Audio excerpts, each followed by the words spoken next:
Le député de Drummond. Oui, merci beaucoup, Monsieur le Président. Finalement. J'aime beaucoup entendre le député du comté d'Outremont, premièrement parce qu'il parle très bien, deuxièmement parce que, ayant été lui-même à l'Assemblée nationale du Québec, il comprend très, très bien ce qui se passe de l'autre côté de la clôture.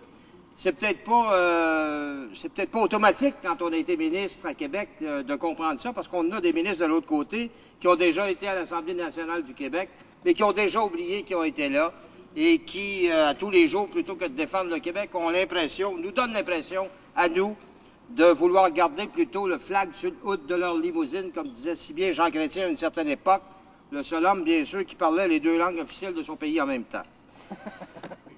Monsieur le Président, on a l'impression, quand on regarde le gouvernement d'en face, d'un côté, que la bonne vieille méthode qui est empruntée dans ce dossier-là, c'est de donner des critères au Québec, et à chaque fois qu'on les atteint, on repousse les critères ou on en fait d'autres qu'on est obligé d'atteindre, et puis on n'atteint jamais parce qu'on change les critères. C'est la technique du bon chien qui court après sa queue sans jamais l'attraper.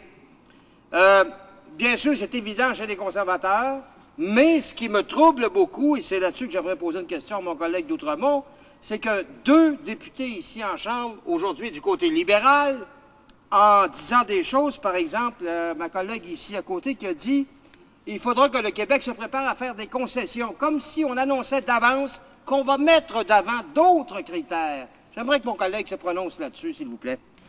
Il ne reste que 30 secondes pour l'honorable député d'Outremont. Je pense que même si ce sont mes parents qui m'ont nommé Thomas et c'est moi qui devrais douter, je pense que le doute de mon collègue du Bloc est singulièrement bien placé aujourd'hui.